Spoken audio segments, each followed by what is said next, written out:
श्री राम।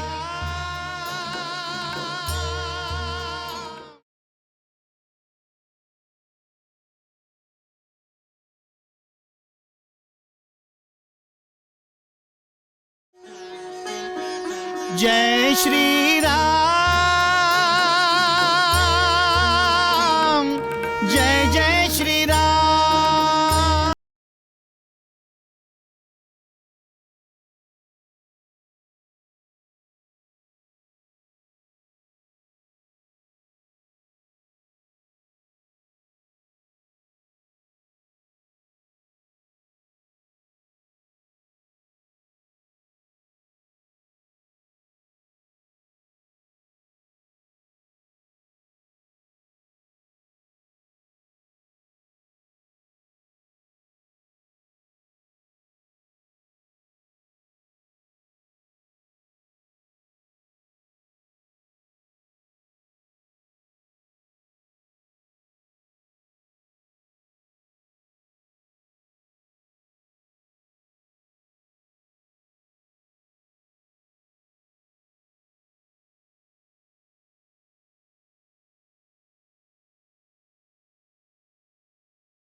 सुनो राम कथा रे, जय बोलो श्री राम की। श्री राम जय राम जय जय राम, श्री राम जय राम जय जय राम, श्री राम जय राम जय जय राम।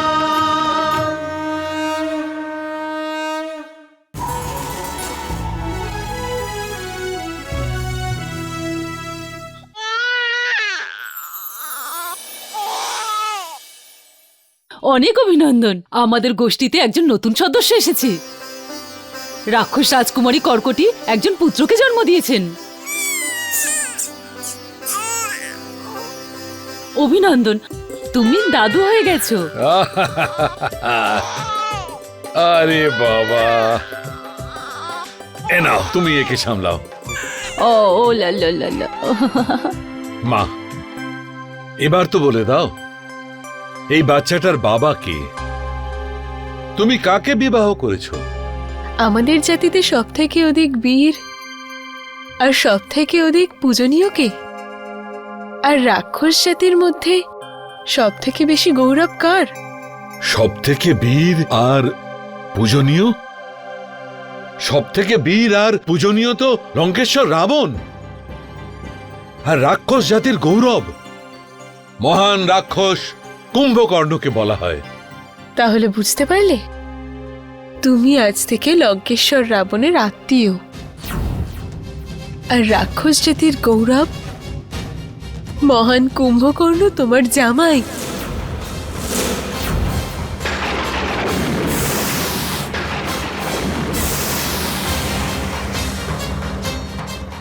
তোর মাথা খারাপ হয়ে গেছে? কি উল্টোপাল্টা বলছিস? আমি সম্পূর্ণ জ্ঞানেই বলছি মা, এই সন্তান সত্যি রাক্ষস কুলের গৌরব মহান কুম্ভকর্ণের কৃপারই পরিণাম। সত্যি মা? বাবা, তুমি এবার লঙ্কাপতি রাবণের সমতুল্য হয়ে গেছো, ওনার আত্মীয় হয়েছ তুমি। আজ তুই আমার নাম আকাশ পর্যন্ত পৌঁছে দিয়েছিস। কিন্তু মা, একটা কথা আমি বুঝতে পারছি না, এই সমস্ত হলো কি করে? বাবা, মনে পড়ে সেই দিন যেদিন মহান কুম্ভকর্ণ নিজের ঠাকুরদার সাথে আমাদের এইখানে এসেছিলেন? আমাদের পুরো দল ওনাদের জন্য জয়ধ্বনি দিয়েও হাঁপিয়ে যাননি। লঙ্কেশ্বর রাবণের জয়! রাক্ষস কুলের গৌরব কুম্ভকর্ণের জয়! মহান বীর চুমালি! হে মহারাজ কুম্ভকর্ণ, আজকে আপনার দর্শন লাভ করে আমরা সবাই ধন্য হয়ে গেছি। কিন্তু মহারাজ, আমরা একথা জানতে উৎসুক যে আপনার এখানে আসার উদ্দেশ্যটা কি? অযোধ্যার রাজকুমার রাম রাবণকে যুদ্ধে আহ্বান জানিয়েছে। কি? সে মনে করে সে তার বানর আর ভাল্লুক সেনাদের নিয়ে লঙ্কেশকে যুদ্ধে পরাজিত করবে। বানর আর ভাল্লুকের সৈন্যরা? তবে তো ওই মূর্খ রাজকুমার অবশ্যই আত্মহত্যা করতে চলেছেন। কিন্তু মহারাজ, আপনি আমাদের কি সেবা চান সেটা অন্তত বলুন। রাজা কর্কট, লঙ্কার বীর রাক্ষসদের কাছে ওই তুচ্ছ মনুষ্য রাম আর ওর বানর সেনাদের সঙ্গে যুদ্ধ করা মনোরঞ্জন ছাড়া আর কিছুই নয়। আসল কথা হলো, আপনাদের এই আদিবাসী জাতির রাক্ষসেরা আমারই মতো মানুষের কাঁচা মাংস খেতে বড় ভালোবাসে। তাই আমি চাই তারা যেন রামের বানর সেনাদের কাঁচা চিবিয়ে চিবিয়ে খায়। তার ফলে কোনো মনুষ্য আমাদের রাক্ষসদের দিকে তাকানোরও সাহস পাবে না। আপনার ইচ্ছা আমাদের কাছে আদেশ। অমাত্য, যাও আর গিয়ে ঘোষণা করে দাও যে আমাদের দলের সব স্বাস্থ্যবান যুবক লঙ্কাকে রক্ষা করবার জন্য প্রস্তুত হোক। যথাজ্ঞা মহারাজ। যখন আমি নিজের চোখের সামনে আমার স্বপ্নের রাজকুমার মহারাজ কুম্ভকর্ণকে দেখলাম, তখন আমি আনন্দিত হয়ে উঠেছিলাম। এই একই ভাবনা আমি ওনার মধ্যেও দেখেছিলাম। যখন আমি ওনাকে আমাদের জায়গাটা ঘুরিয়ে দেখাচ্ছিলাম, তখন উনি আমাকে গন্ধর্ব মতে বিবাহের প্রস্তাব দেন, আর তখন আমি সেই প্রস্তাবে সায় দিয়েছিলাম। এইভাবেই আমার সাথে ওনার বিয়ে হয়, আর যার ফলস্বরূপ আমার ওই পুত্র। তুই ধন্য হয়ে গেছিস মা। আর রাক্ষসকুল গৌরব কুম্ভকর্ণের সঙ্গে সম্পর্ক করে তুই আমাদের সকলকে ধন্য করেছিস। রাজন, রাজন, মহারাজ, রাজন, মহারাজ, রাজন, রাজন, মহারাজ। কি হলো? তোমরা লঙ্কেশ্বর রাবণের সৈন্য হয়ে যুদ্ধ করতে গেছিলে, যার প্রতাপে কোন কোন দেবতা ইঁদুরের মতো ভয় নিজেদের গর্তে ঢুকে যায়। তার সৈন্যদের এই হাল, কি করে এটা হতে পারে? কিন্তু লঙ্কাপতি রাবণ এখন কোথায় আছেন? ওনার তো বীরগতি প্রাপ্ত হয়েছে।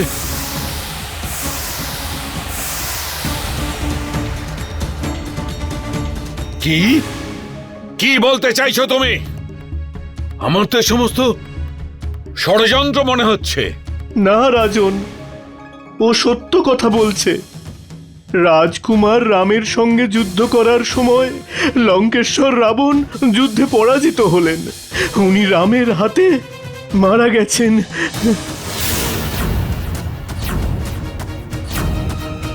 মহারাজ বিভীষণ ছাড়া আর কেউ বেঁচে নেই। ওনাকে রাম লঙ্কার রাজা করে দিয়েছেন। লঙ্কা এখন আর রাক্ষসদের নয়, সাধুদের রাজ্যে পরিণত হয়েছে। আর মহারাজ কুম্ভকর্ণ, উনি কেমন আছেন?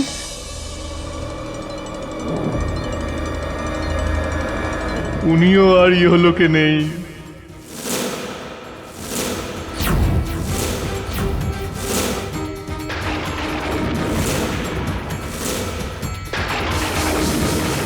রামের হাতে মহাবলশালী রাক্ষস কুলের গর্ব কুম্ভকর্ণেরও জীবনাবসান ঘটেছে। না, এটা হতে পারে না।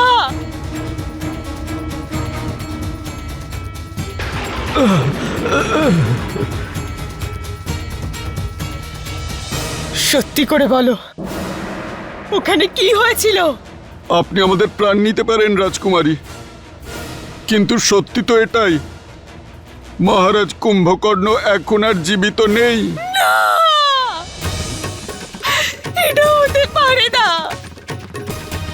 আমার মহান স্বামীকে হত্যা করা সেই রাম কর্কটি তার স্বামীর মৃত্যুর প্রতিশোধ নেওয়ার জন্য তোর সাথে যুদ্ধ করতে আসছে।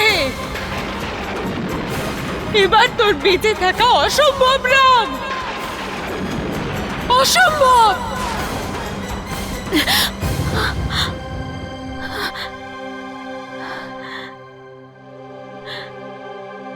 কি হলো সীতা? কোনো খারাপ স্বপ্ন দেখেছো? জানি না কেন আমার এরকম মনে হচ্ছে যে দুষ্ট রাবণের কোনো সহযোগী এখনো জীবিত আছে, আর ও আপনার বিরুদ্ধে যুদ্ধের সূত্রপাত করছে। যখন শিবের কৃপায় স্বয়ং রাবণ আমার কোনো ক্ষতি করতে পারেনি, তখন তার সহযোগী আমাদের কি এমন ক্ষতি করবে?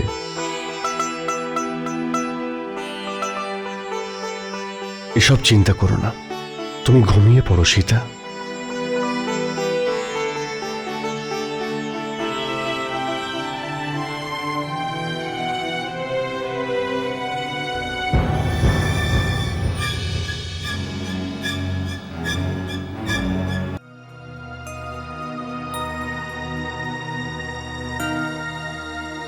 হে নিষাদরাজ, মহারাজ বিভীষণ, মহারাজ সুগ্রীব, অঙ্গদ আর হনুমান, আজ আমি আপনাদের সবাইকে এমন একটা কথা বলবো যেটা বলতে আমার খুবই সংকোচ হচ্ছে।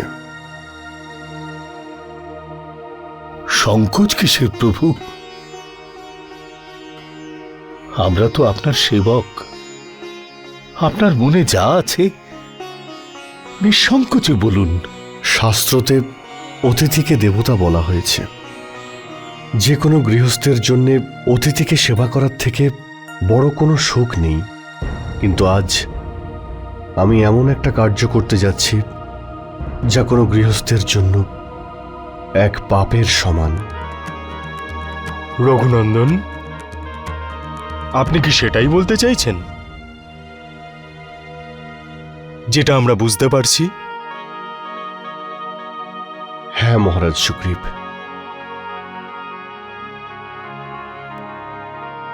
আপনারা সবাই আমার ভ্রাতা ভরত, লক্ষ্মণ আর শত্রুঘ্নের সমান। আপনারা সবাই আমার জন্য যা করেছেন তার ঋণ এই রাম কখনো শোধ করতে পারবে না। যদি সত্য বলি, আমি শোধ করতেই চাই না। কিন্তু আপনাদের এই ঋণের জন্য আপনারা সর্বদা আমার স্মৃতিতেই থাকবেন। আপনি আমাদের আপনার কাছ থেকে দূরে যাবার কথা বলবেন না।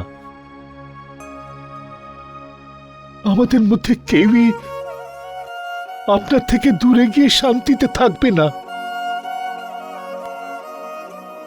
নিষাদরাজ, আপনি তো সমস্ত যাত্রীদের সরজ নদীর এপার থেকে ওপারে নিয়ে যান। একটু ভেবে দেখুন, আপনার না থাকাতে প্রত্যেক যাত্রীদের কত কষ্ট হচ্ছে। এটা কি উচিত মিত্র? মহারাজ সুগ্রীব, আপনি তো কিষ্কিন্ধার রাজা, আর রাজার কর্তব্যই হল তার প্রজাদের সমস্যার সমাধান করা, তাদের দুঃখ দূর করা। একবার ভেবে দেখুন মিত্র, আপনাকে ছাড়া আপনার প্রজাদের কত কষ্টই না হচ্ছে। এটা কি উচিত? মহারাজ বিভীষণ, আপনার জ্যেষ্ঠ ভ্রাতা রাবণের মৃত্যুর পর আপনি অযোধ্যাতে আছেন। এমনও তো হতে পারে যে কিছু রাক্ষস লঙ্কায় আক্রমণ করে তাদের আধিপত্য সেখানে বিস্তার করতে পারে। সেই জন্য মিত্র, আপনি যত শীঘ্র সম্ভব লঙ্কাতে ফিরে যান। প্রভু, আমি লঙ্কার রাজপথ ত্যাগ করব। আমার কাছে তো গোটা সংসারের রাজত্ব আপনার চরণেই আছে। আমিও রঘুনন্দন, আমিও। সমস্যা থেকে পালিয়ে যাওয়া সমস্যার সমাধান নয়। আর আপনারা প্রত্যেকে আরো একটা কথা ভুলে যাচ্ছেন, আপনারা সবাই গৃহস্থ। আপনাদের প্রত্যেকের পরিবারের দায়িত্ব আছে আপনাদের। যদি আপনারা আমার জন্য, আপনাদের কর্তব্য থেকে, আপনাদের কর্ম থেকে যদি আপনারা বিরত হন, তাহলে আমি পাপের অধিকারী হব। আপনারা কি চান এরকম হোক?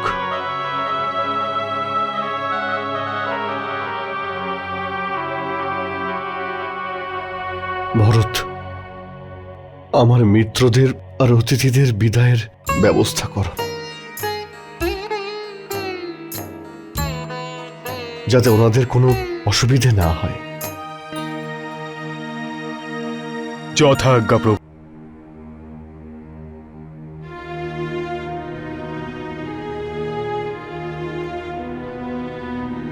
জ্যেষ্ঠ, অতিথি বিদায়ের সমস্ত ব্যবস্থা হয়ে গেছে।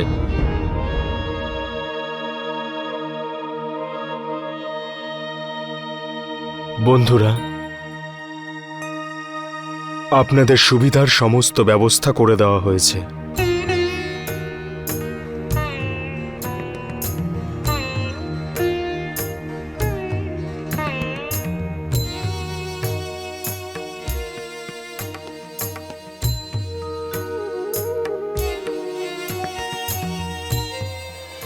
প্রভু,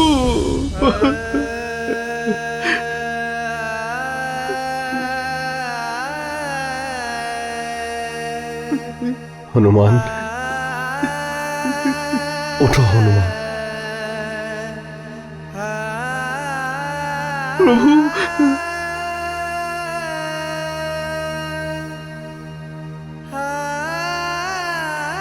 হনুমান, তুমি আমার অনন্য ভক্ত। এই সংসারে ভক্তি আর সেবা দুটোতেই কেউ তোমার মতো হতে পারবে না। আমার হৃদয়ে তোমার সেই স্থান আছে যা কোনো পিতার হৃদয়ে তার পুত্রের জন্য থাকে। কিন্তু হনুমান, তোমায় আজ কিষ্কিন্ধায় যেতেই হবে, অন্যথায় মহারাজ সুগ্রীব ওখানে একা হয়ে যাবেন। প্রভু, এই সেবকের কি কোনো অপরাধ হয়েছে যে আপনি আমাকে এত কঠিন শাস্তি দিচ্ছেন? প্রভু, আমি আপনার চরণের সেবা ছেড়ে কোথাও যেতে চাই না। আপনি আমাকে আলাদা করবেন না প্রভু।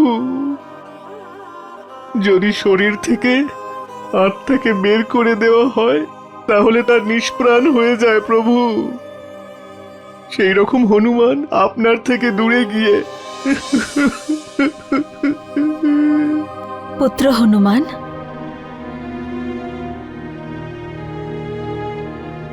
সম্পূর্ণ জগৎ তোমাকে রাম ভক্ত রূপে জানে।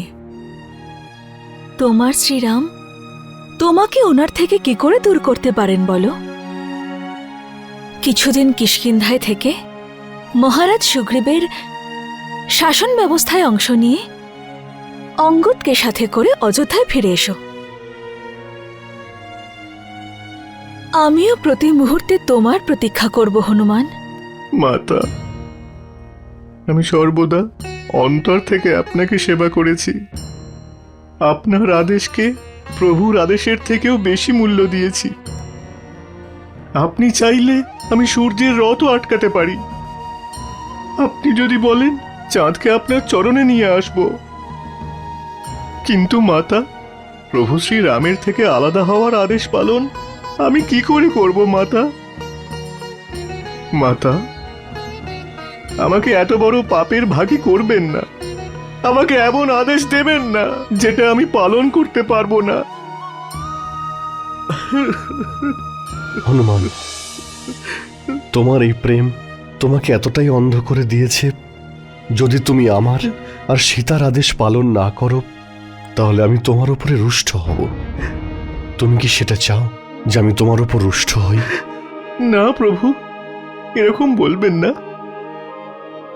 যদি আপনি আমার উপর রাগ করেন তাহলে আমার জীবন তো অর্থহীন হয়ে যাবে। আমার মতো পাপীর নরকেও কোনো স্থান হবে না। তাহলে আমার কথা শোনো, আর কিছুদিনের জন্য মহারাজ সুগ্রীবের সঙ্গে কিষ্কিন্ধাতে চলে যাও। যখন ওখানকার শাসন ব্যবস্থা সম্পূর্ণভাবে স্থিত হয়ে যায় তখন অঙ্গদের সঙ্গে আবার ফিরে এসো।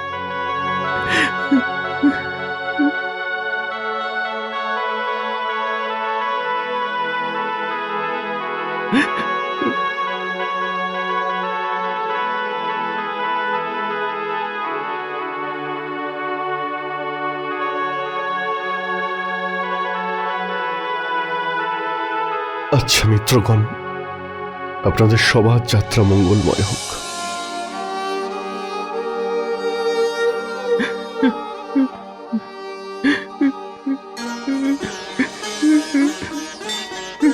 जय श्री राम।